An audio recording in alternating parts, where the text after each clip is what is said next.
Good morning. Welcome to our service. And to our beloved online community, thank you for joining us today as we grow in spirit together. We would love to connect with you. So please reach out to us in person or online.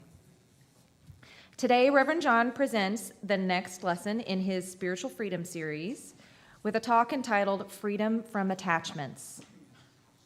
Jesus, our way shower, taught others to wear the world as a loose garment, and so can we. Let's explore what we're holding on to and learn how to release what no longer serves us. Now let's stand and join Julie, Curtis, Michael, and Robin as we sing our welcome song.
Please join me in the statement of faith.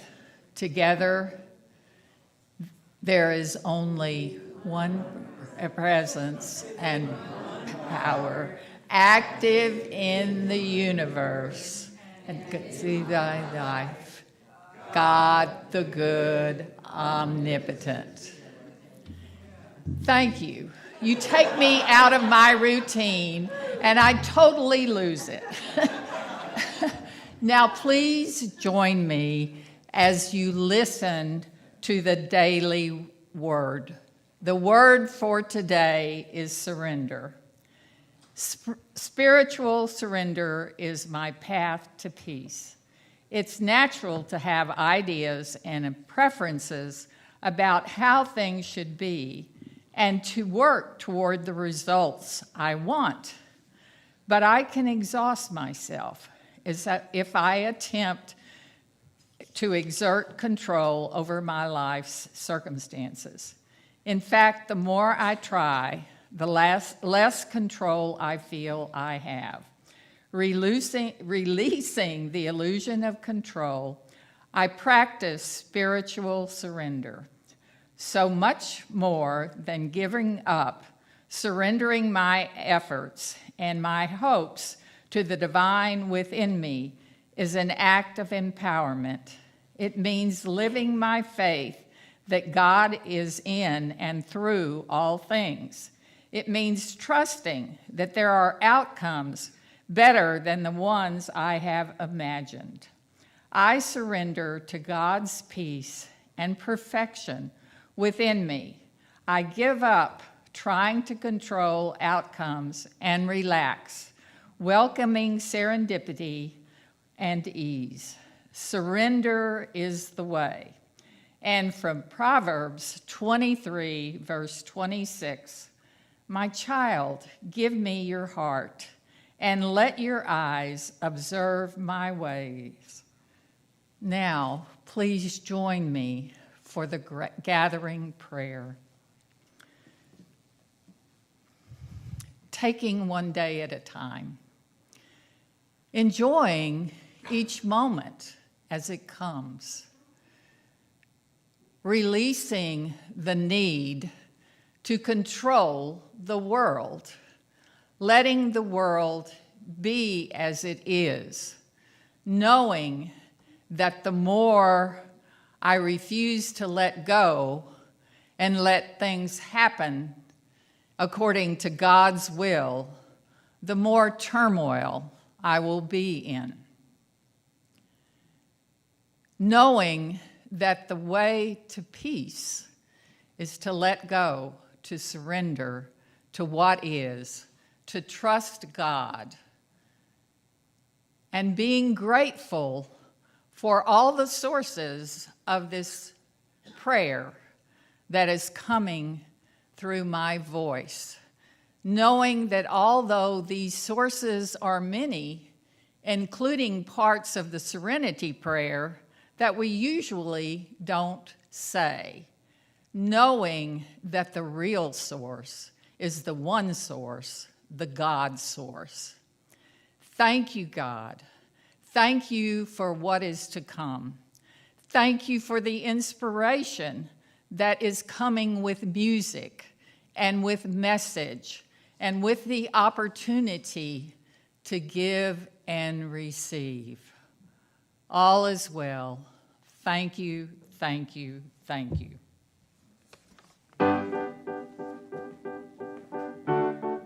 Sweet serendipity. Oh, oh, oh, oh. I ain't got no car, and I got one pair of jeans. They've been stretched too far, and now they're weak at the seams. I can't say what's next. I got nothing up my sleeve, but I'll lose my head, 'cause it ain't really up to me. And I'm doing just fine, I'm always landing on my feet in the nick of time, by the skin of my teeth. I ain't gonna stress, 'cause the worst ain't happened yet. Something's washing over me like sweet serendipity. Oh, oh, oh, oh, oh. Sweet serendipity. Oh, oh, oh, oh, oh. I don't ask for a lot, nothing more than I need, because I love what I got. Don't need to play the lottery. I just wanna be strong at the end of the road. I don't wanna hold on, I want the strength to let go. And I'm doing just fine, I'm always landing on my feet, the nick of time, by the skin of my teeth. I ain't gonna stress, 'cause the worst ain't happened yet. Something's watching over me like sweet serendipity. What will be, in the nick of time, by the skin of my teeth. I ain't gonna stress, 'cause the worst ain't open yet. Something watching over me like sweet serendipity. Oh, oh, oh, oh, oh. Sweet serendipity. Oh, oh, oh, oh, oh. Sweet serendipity. Don't look, fate can only find you. You can't choose for something to surprise you. Set sail without a destination, see where the wind will take you. You never know where you're gonna fall. I'm not worried, no, I'm not worried at all. And I'm doing just fine, I'm always landing on my feet in the nick of time, by the skin of my teeth. I ain't gonna stress, 'cause the worst ain't happened yet. Something watching over me, and I'm doing just fine, I'm always landing on my feet in the nick of time, by the skin of my teeth. I ain't gonna stress, 'cause the worst ain't happened yet. Something's watching over me. Oh, oh, oh, oh, oh, oh. Sweet serendipity. Oh, oh, sweet serendipity. Well, fate can only find you. You can't choose for something to surprise you. Well, without a destination. Sweet, sweet, sweet, sweet, sweet serendipity. Sweet, sweet, sweet, sweet serendipity.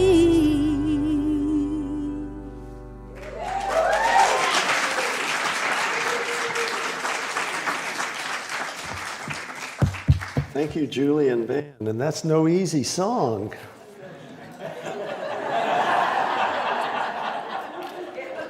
Good old Lee DeWise, right? He wrote a humdinger. And you know what? She really didn't exactly know what I'm speaking on every Sunday, so that song really ties in with the message today. So thank you. She must be meditating and kind of, when she comes up. Curtis, thank you. So good morning. Are you all in your comfort zone this morning? Everybody comfortable? You get a little doubtful there what I'm going to do, right? Today I'm going to tell a story, just like if you were kids and I was a teacher and we were in YFM. So you don't have to if you don't want to, but I'm going to suggest that if you would like, there's a lot of empty chairs up here. Have you ever been at a service before where the minister said, "Hey, come on up"? Have you ever had that happen before? Well, guess what? It's happening again. So for those of you who are willing to get out of your comfort zone, come on up and we're going to tell like a story this morning.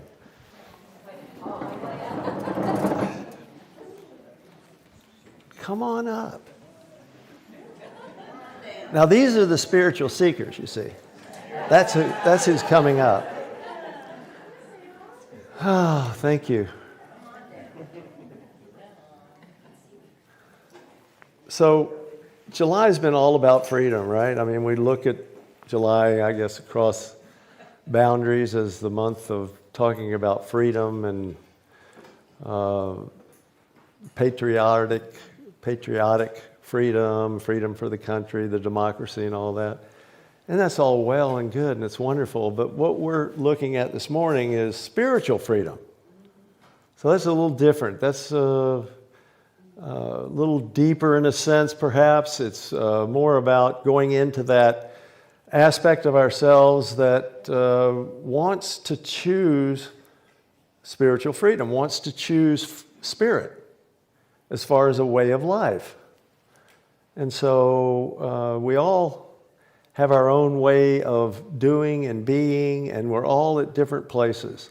Some of you are way far along on the spiritual path. Other of you are on the path. Some of us haven't even begun yet. We're still in the starting gates. But it doesn't really matter because you're here this morning, right? You're here this morning. You came this morning, and we're all in the same place. We're all right here, right now. So we're going to start our spiritual journey this morning. Does that sound fair? Yes. So, one simple idea about spirituality and our journey toward freedom and toward enlightenment is the idea of releasing attachments, okay? So what do we mean when we say we're going to release attachments? We're really releasing those things that are outside of ourselves. Releasing those things that we value from a physical, material standpoint. Now, not releasing them in the sense that we're going to get rid of them. We're not asking you to sell your homes or sell your Lamborghinis or, get rid of your boats and your vacation clubs and all that. But what we're talking about is not having that emotional attachment to them. It's just like, I hate to use Curtis for an example, I pick on him a lot, but like, he's a very gifted pianist, right? But what if he couldn't play anymore? Not saying that's going to happen or whatever, but we read stories about this all the time. What happens if, I couldn't speak anymore? I guess I could do a lesson in sign. So that's an attachment in a sense, is that our worldview, who we think we are. So we're attached to a certain way we think. We're attached to a certain image that we project. You know, Texans, real men, pickup trucks, guns, whatever you're attached to that makes you who you are from an egoic standpoint. So am I making sense? So we all have them. A lot of it, you know, most people aren't aware of them. They think that's reality. That is reality for them. Those attachments, that's real. You know, can you imagine what would happen if some of the richest men and women in the world started losing their companies and their businesses? And you see how they react. What would happen? How would they react? So this morning we're going to talk about Siddhartha. It's hard to talk about releasing attachments without talking about the Buddha. And all of us know that Siddhartha became the Buddha, and that he grew up in a very privileged home. His father was a king and his mother a princess or what have you, and very wealthy. And this was like 400 or 500 BC, a long time ago. Now, Karen Armstrong is probably one of the most gifted religious scholars on the planet, or was one of the most religious scholars on the planet. And she clearly says that there's altogether a huge likelihood that the Buddha actually did exist. So for some of us skeptics who think, well, maybe these are just legends or maybe these are just fables, there's a lot of evidence to indicate that Siddhartha actually did exist. Now, having said that, here we have a book called Siddhartha by Hermann Hesse, and this is going to be our story this morning. This is going to be our storytelling event. Now, Hermann Hesse, if you're German, was a German-Swiss poet and novelist. And the 1946 Nobel Prize in Literature was awarded to him. Now, he had an interest in Eastern religion, just like Charles and Myrtle Fillmore in Unity, just like them, and spirituality, philosophical traditions, but he combined his with an involvement with Jungian analysis, and he actually had befriended Carl Jung, who was a great psychiatrist and contemporary for Hermann Hesse. So Hermann wrote this book called Siddhartha. Now this book really resonates with me, and I hope it resonates with you. And as we go through it this morning, I'm going to stop and pause and read some sections from the book, but I'm also going to keep reminding you to think about how this relates to your journey. What took place in your life that you can relate to? Not the exact details, of course, but the general themes that are going on in this book. Now, how many, I know a bunch of you read this book. Nobody? Okay, a lot. I even brought an extra copy in case somebody wants to read it again. So how did it start? Siddhartha asked one of the servants to take him outside of the castle that he lived in, the protected environment. And when he did so, he found that there were people dying, that there were people suffering from disease, and that there were people that had old age. And he thought, wow, I didn't see this inside my protected environment. What is this? This is really life.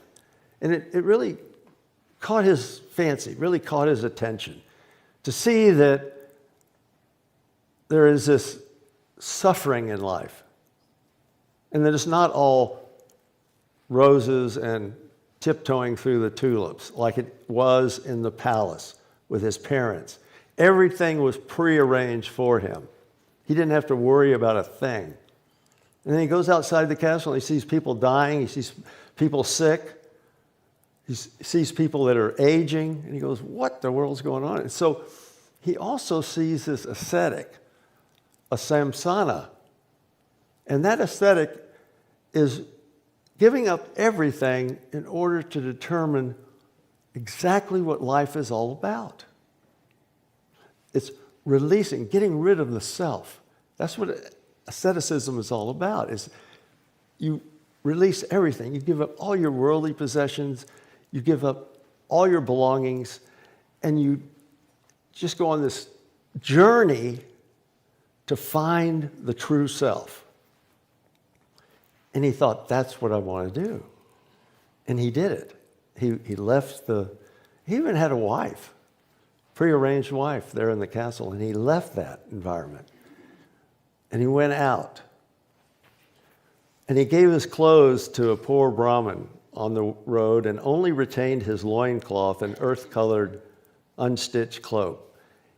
He only ate once a day and never cooked food. He fasted for 14 days. He fasted for 28 days. The flesh disappeared from his legs and cheeks. Strange dreams were reflected in his enlarged eyes. So if any of you ever fasted, okay. And if any of you ever tried to get beyond the self, no, think about it for a second. What is addiction? What is addiction other than trying to get rid of the self, right? You know, whether it's eating, drinking, whatever it is, spending, sex, whatever your addiction is, typically that's done in order to bypass, to have a quick remedy to get out of self. And so this is what Siddhartha had undertaken, is a journey to get beyond the self. And the next thing was he found a good friend. Now, how many of you have found a good friend on your journey? Someone that was your bud, your bestie, right? So at his side lived Govinda. Govinda, his shadow. He traveled along the same path, made the same endeavors. They rarely conversed with each other because they were so busy doing stuff, apart from the necessities of their service and practices. Sometimes they were together through the villages in order to beg. They went together in the villages and they were begging food. And they were teaching these principles. So here's the first conversation that they have. He says, Siddhartha says to Govinda, what do you think? Do you think that we are any further? Have we reached our goal? And Govinda replied, we have learned and we are still learning. You will become a great samsana, Siddhartha. You have learned each exercise quickly. The old samanas have often apprised you. Someday you will be a holy man, Siddhartha. And Siddhartha says, doesn't appear to me that, my friend, that what I have learned so far from the samanas, I could have learned more quickly and easily in every inn and a prostitute's quarter, amongst the carriers and dice players. So here we find this characteristic of Siddhartha where he's, his cleverness, his wit and his cleverness and his looking through each and every aspect that he's presented with in life and seeing something different in it. Can anybody relate to that? As a young man, I did that. I kind of almost scorned establishment. See what I'm saying? And that's what he was doing here. So he goes along, and eventually, your best friend, your bestie. Eventually, there's a separation at some point. You might have been together a year, you might have been together 5 years, 10 years, 20 years, maybe sometimes forever. But for some of us, that separation comes where we lose our best friend. And when he did that, in that moment, Govinda realized that his friend was leaving him, and he began to weep. Siddhartha, he cried. Siddhartha spoke kindly to him. Do not forget, Govinda, that you now belong to the Buddha's holy men. You have renounced home, parents. You have renounced origin and property. You have recognized your own will. That is what the teachings preach. That is the will of the illustrious one. That is what you wished for yourself. Tomorrow, Govinda, I will leave you. So Siddhartha's moving on. Have you ever had a situation in your life where you've been in a relationship and you realize it was time to move on? Any of you there? It's time, you feel this tugging to move on. So in the meantime, they had come across the Buddha. Now let's think back about this story real quick. So this is the story about Siddhartha. But in this story, he actually meets the Buddha. Now he's becoming the Buddha. Okay, so you got to think, what was Hermann Hesse thinking when he wrote this book? So it's like you and I, on our trails, on our spiritual journey, we meet ourselves at some point on that journey. It's very important to be aware of that. And I know it's happened to you many, many times, but you may not have been aware of the fact that you were meeting yourself, that you were encountering yourself. It could have been in a situation that was very, very difficult, a hospitalization, a death, where you really get confronted with yourself, and it's like you and the person in the mirror. And you have to come to terms with that. And so Siddhartha actually does meet the Buddha. And when he does, as he's leaving, and he's saying, this is not for me, this way of life that you're teaching is not for me, he has a conversation with the Buddha. And he explains to the Buddha why he feels that his teachings are great. He speaks to the Buddha from the fact that, yes, your teachings are great, but they're not for me. I'm moving on. There's more. And he has this long conversation with the Buddha. And the Buddha listens carefully. And the Buddha replies to Siddhartha, "You are very clever,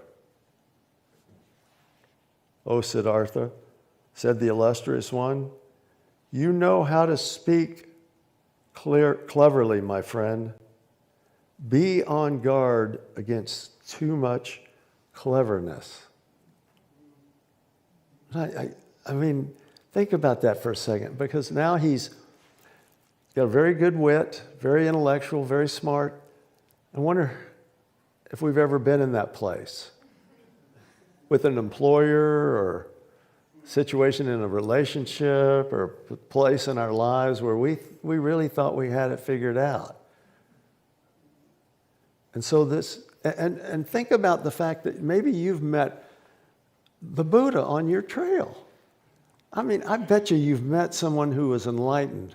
And think back, someone that at the moment told you and was for you what you needed.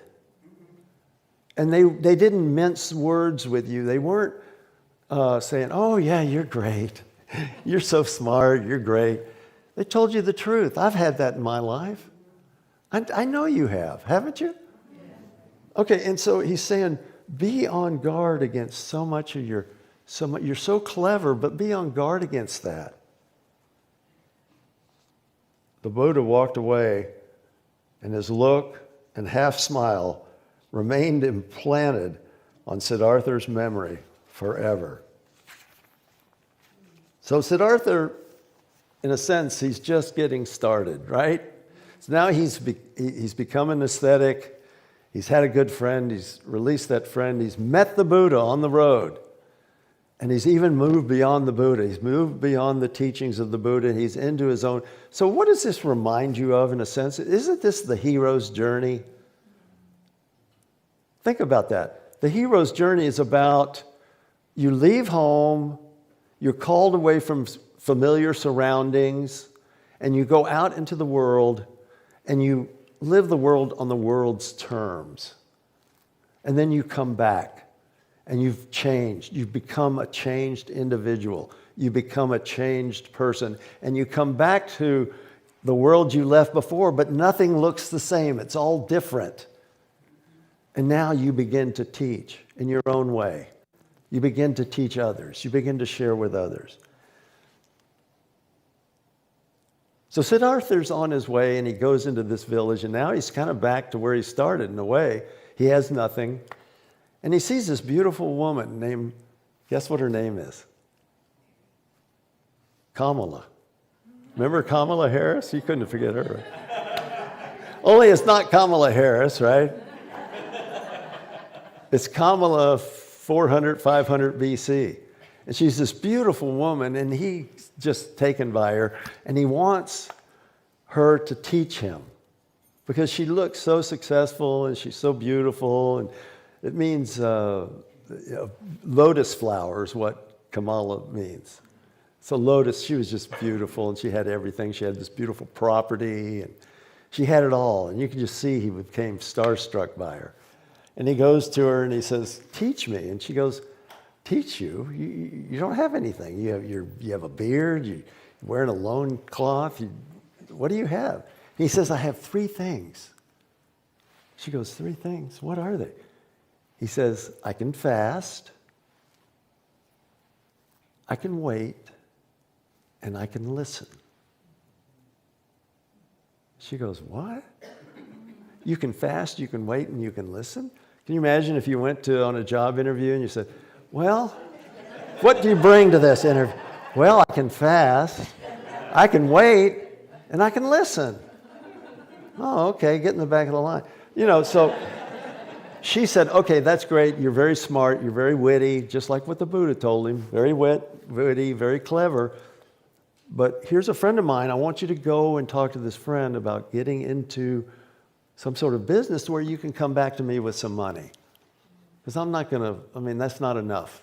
Just the fact that you can wait and listen and fast, that's not enough for me. I want more than that from you. I want you to dress well, have your hair combed.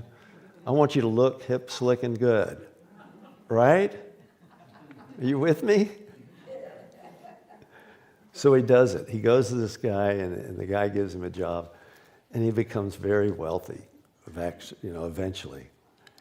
And he and Kamala have this relationship, and it goes on for years.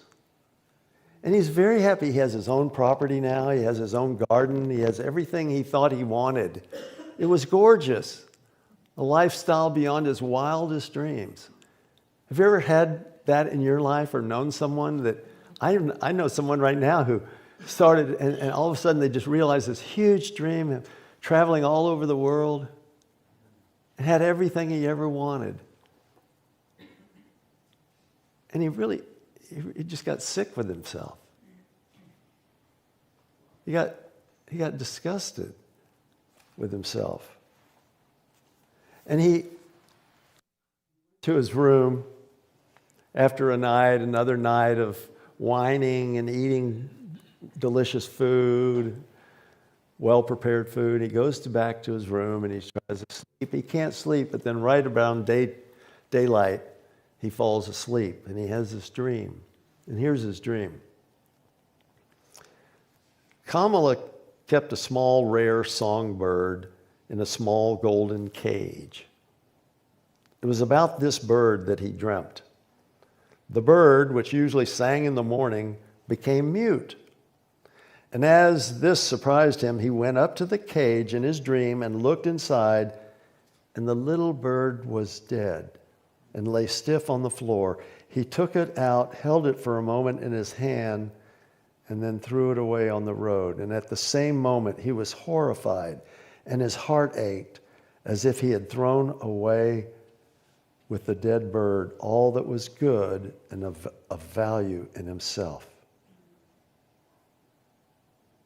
He had spent his life in a worthless and senseless manner, obtained nothing vital, nothing in any way precious or worthwhile. He stood alone like a shipwrecked man on the shore. Now for those of you in recovery, you could say he hit bottom. Right? I mean, that was it. He'd had enough. The wonderful life, the material success, it meant nothing to him. And he gave it all away. And he said goodbye to Kamala. He said he gave away his property. He gave away all his belongings. He left Kamala. Only he didn't realize that she was with child. As he left Kamala, she was with child. And he goes back to being an aesthetic. And he goes to the river that he had crossed on his way to that town, and he crosses that river once again. And the ferryman there, who becomes his mentor, took him in and allowed him to become an apprentice. And he taught Siddhartha the way of the world and the way of life and the true value of life. And everything changed again. He was on the verge of death. And all of a sudden, he had life again.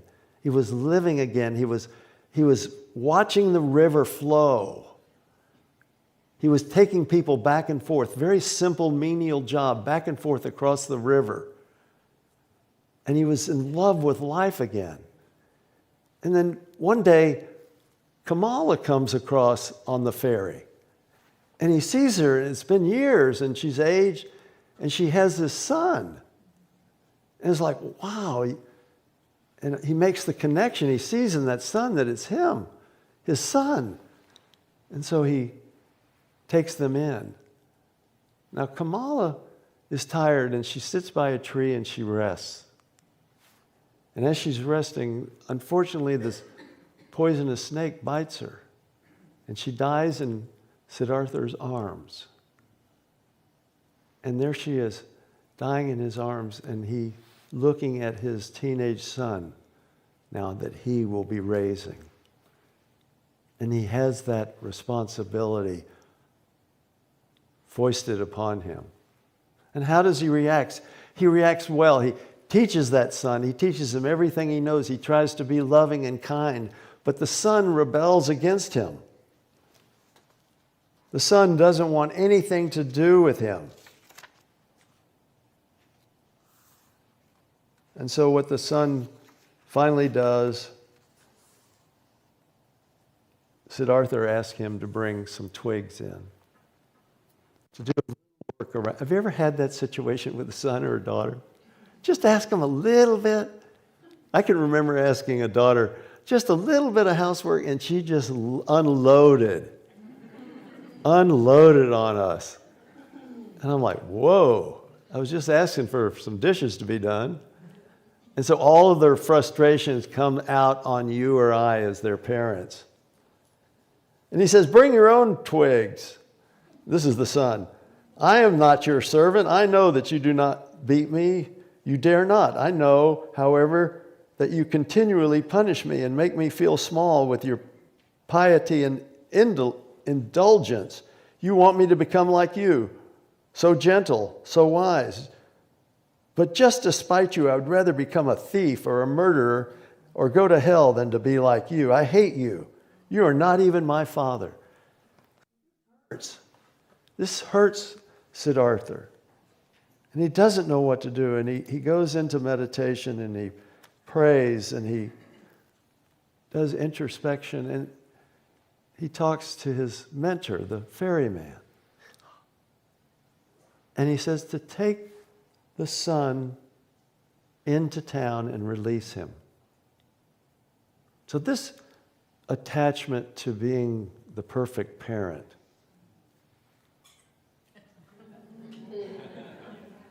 the attachment to being the perfect parent, he goes, I can't do it. I can't.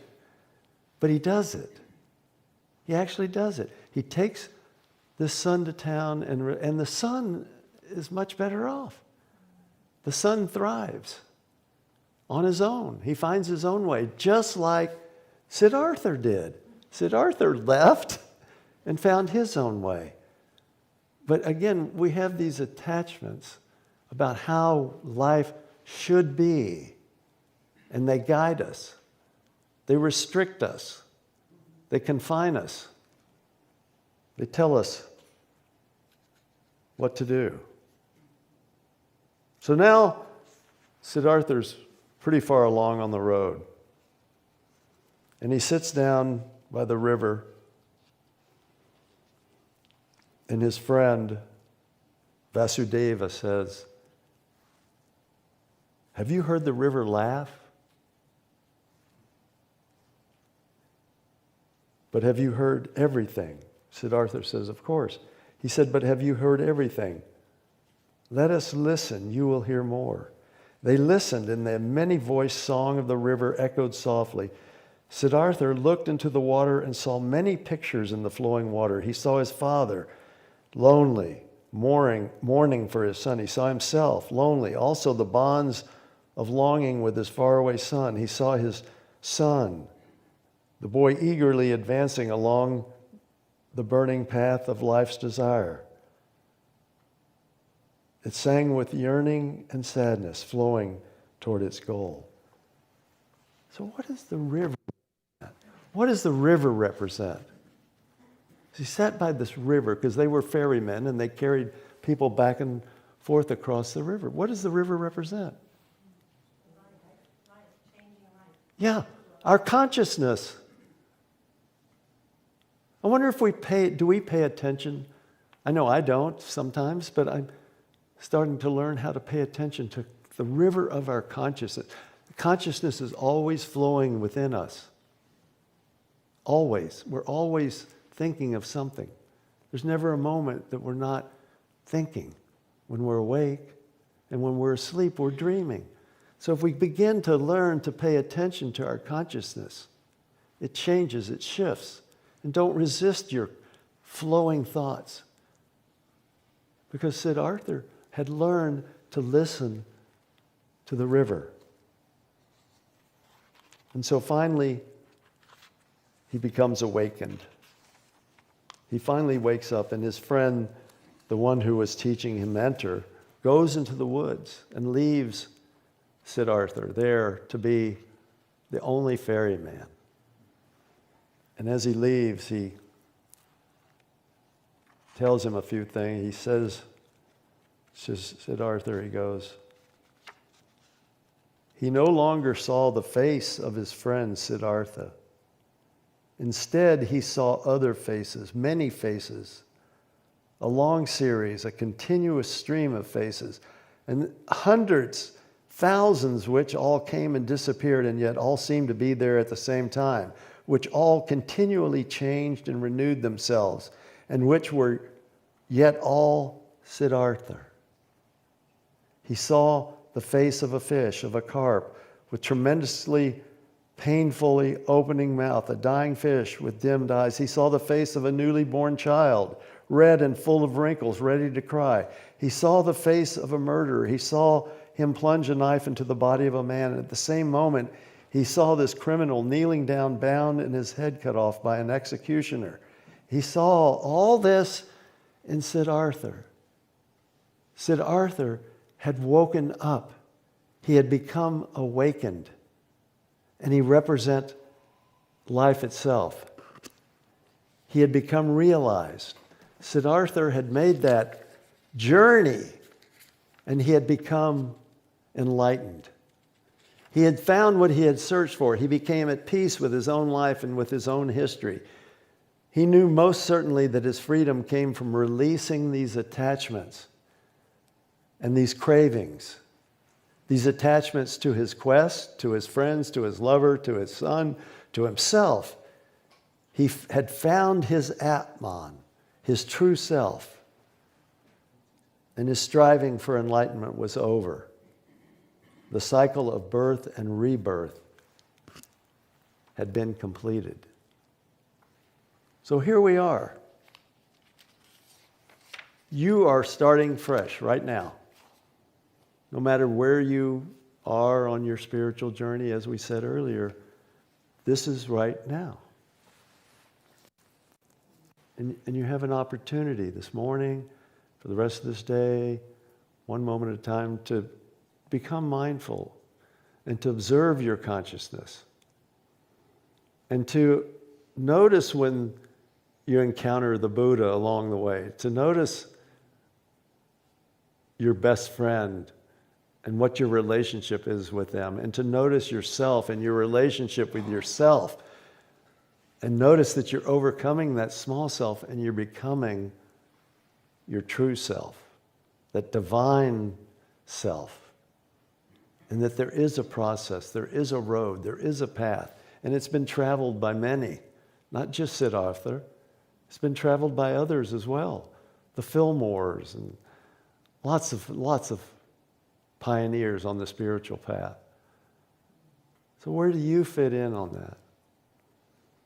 So I wrote this little ditty. I hope it has something to do with this. I think it might. And it's called The Choice. There is much to see and do, for the county fair has come to my town. A carnival of delightful smells and laughter, children in a wonderland of make-believe. The merry-go-round and Ferris wheels go round and round. I can step on or I can step off whenever I choose. The decision is mine, just like the decision is yours. It is tempting to step on and ride high in the sky or go round and up and down. I often lose myself riding the rides at the fair. Not to anything bad or wrong, but to the non-reality of escape from myself. The craving for something outside of me that promises excitement. That alluring thing that we can become attached to. I don't feel happy, and sometimes I get stomach aches when I ride too much. Shall I sit then and dream of wispy clouds and chirping birds and babbling streams running swiftly to the sea? Shall I ponder the beauty in another's eyes, the crisp, sharp sound of a barking dog in the distance, or a train whistle as it nears the station? Or shall I step on the ride that takes me aside? The choice is mine. And the choice is yours. It's always yours. To choose the spiritual journey and its ups and downs and its vicissitudes, but there's always Spirit to guide you. And there's always this community and your friends in this community and your prayer chaplains and the dedicated ones in this community to help you on your journey. So let's take a moment to go into meditation.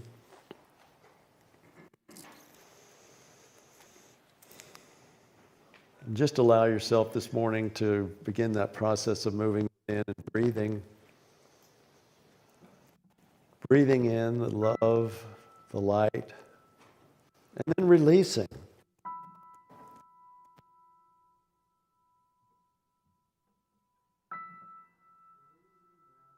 Which we no longer need. Releasing those attachments that no longer serve us.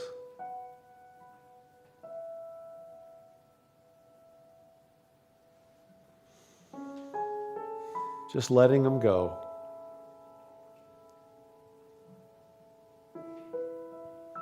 It feels pretty good. We've been carrying some of this stuff around for a long time.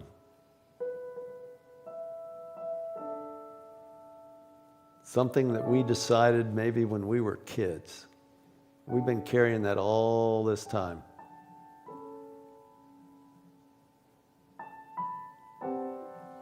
And right now, right here, we can let that go. And we can step into the sunlight of the Spirit, just like Siddhartha.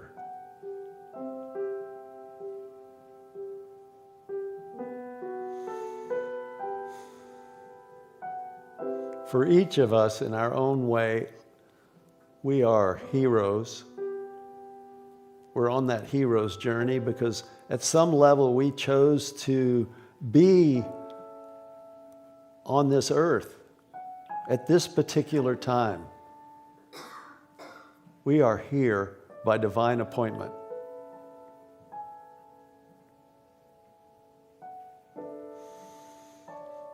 And so we can release now and just let go and be in that flow.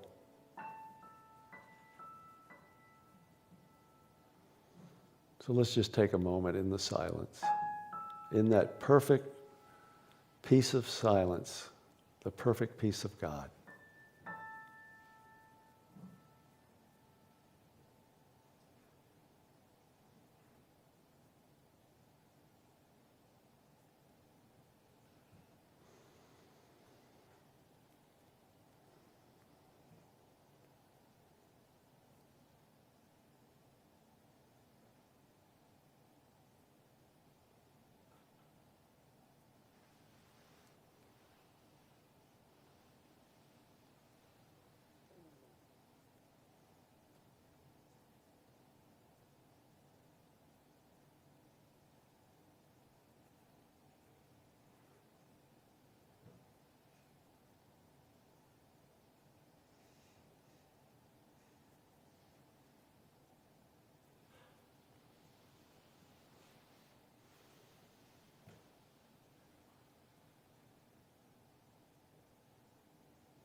Thank you, Father, Mother God, for this moment, for this time, for this place. And go with us on this journey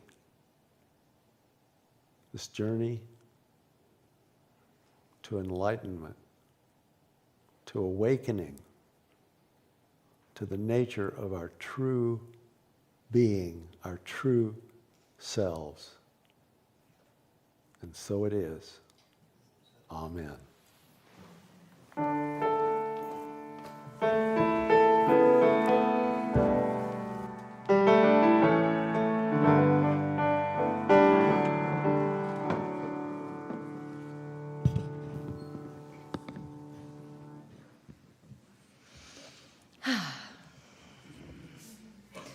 With love and gratitude, we activate the law of giving and receiving.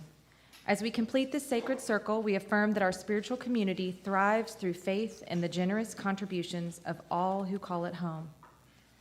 Let us take a moment to center our awareness on this truth. As our ushers step forward, let us infuse our offerings with intention and love. To our cherished online family, please consider including Unity and Wimberley in your giving practice. Your support elevates our shared journey.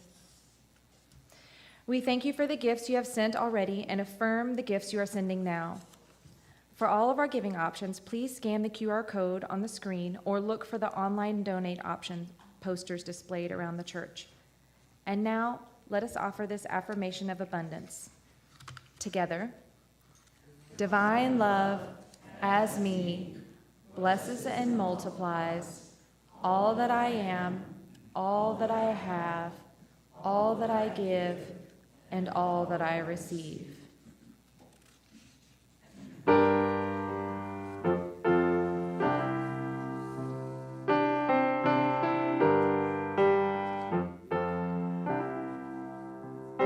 I know you're hurting, I can see it in your eyes. So pull back the curtain and take off your disguise. Whoever told you it ain't worth a fight, he tells a story that'll change your mind.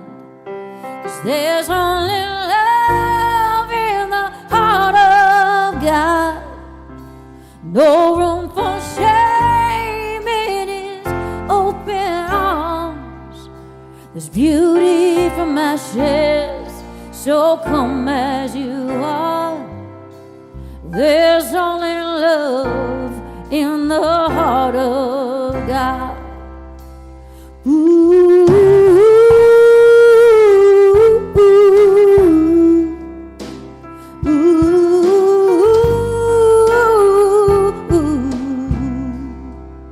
Come, prodigal children, it's never too late.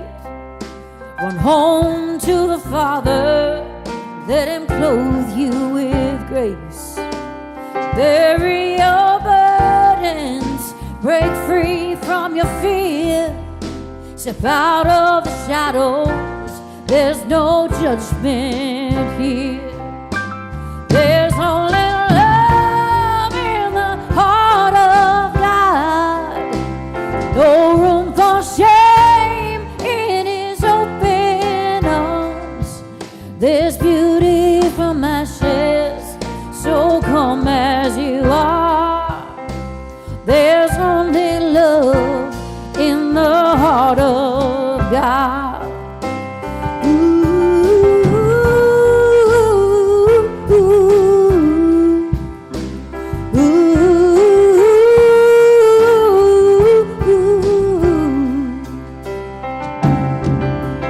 He's not sitting there shaking his head, writing you off, leaving you lost. He's not sitting there shaking his head. No, no, no, no, no, no, no. She's not sitting there shaking her head, writing you off and leaving you lost. She's not sitting there shaking her head. 'Cause there's only love in the heart of God. No room for shame in his open arms. There's beauty from ashes, so come as you are. There's only love in the heart of God. No room for shame in her open arms. There's beauty from ashes, so come as you are. There's only love in the heart of God. There's only love in the heart of God.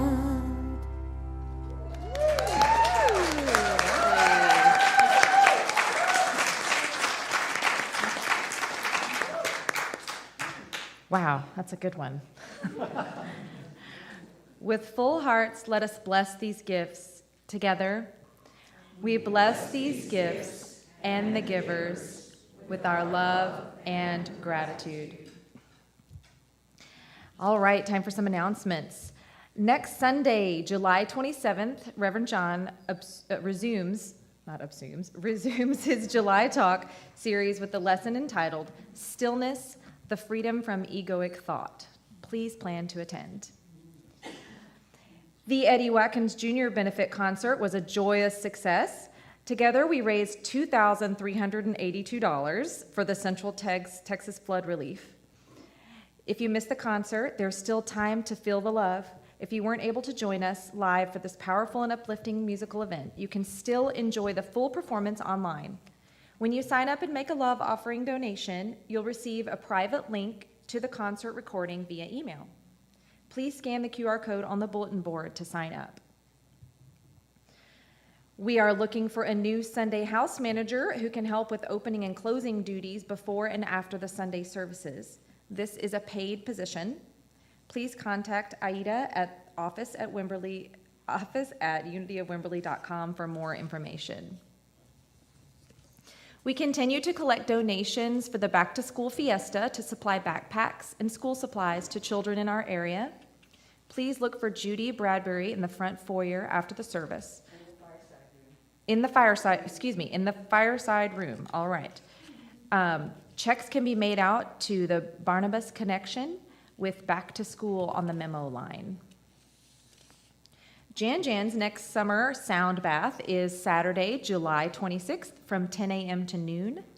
Give yourself the gift of sound healing. Please visit the events page or the bulletin board to sign up. It's time to start cleaning out your closets for our popular annual tag sale.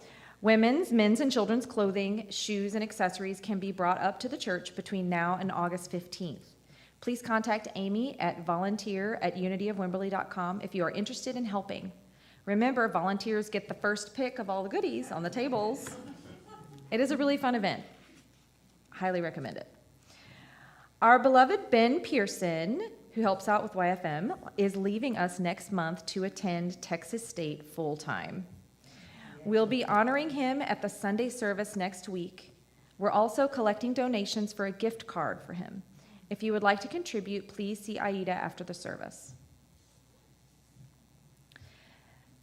2 scam messages went out this week with Reverend John's name on them. One by email and one by text. Please know that the church would never ask you to purchase gift cards for any reason. And Reverend John only sends emails through his address, revjohn@unityofwimberley.com. So please disregard that.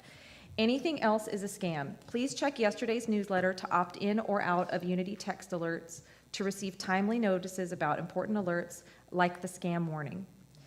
Access the form via the newsletter or the QR code in the fireside room. If you have any questions, email Sue Witt at communication@unityofwimberley.com. COVID is going around, so please take care of yourselves. There are masks and hand sanitizer at both entrances for your convenience. For other classes, workshops, and events, please visit our website often and click on the Events tab for more info. As always, we are collecting food items for the crisis bread basket in the front foyer and in the kitchen. Our prayer request box and gratitude jar are on the fireside room buffet. And if you're visiting today, please consider filling out a blue information card located in the front foyer table so that we can send you a proper welcome packet. As a reminder, Molly Steele will be available to pray with you after the service in the library. For our beloved online watchers, if you would like prayer, please email chaplains@unityofwimberley.com, scan the QR code on the screen, or call 512-847-6587. Silent Unity at Unity Village is also available 24 hours a day at the number on the screen. And that brings us to the close of our service. As a reminder, parents, please return to the YFM room to sign out your children. Now let's sing In the Kids. You are a light, you are a light, you are a light in this world. You are a light, you are a light, you are a light in this world. And you shine, and you shine, and you shine so bright. And you shine, and you shine, and you shine so bright. Now let us bless the boys here. We love you, we bless you, we appreciate you just the way you are. And that brings us to the close of our service. Please join us as we pray our prayer of protection. The light of God surrounds us, the love of God enfolds us, the power of God protects us, the presence of God watches over us. Wherever we are,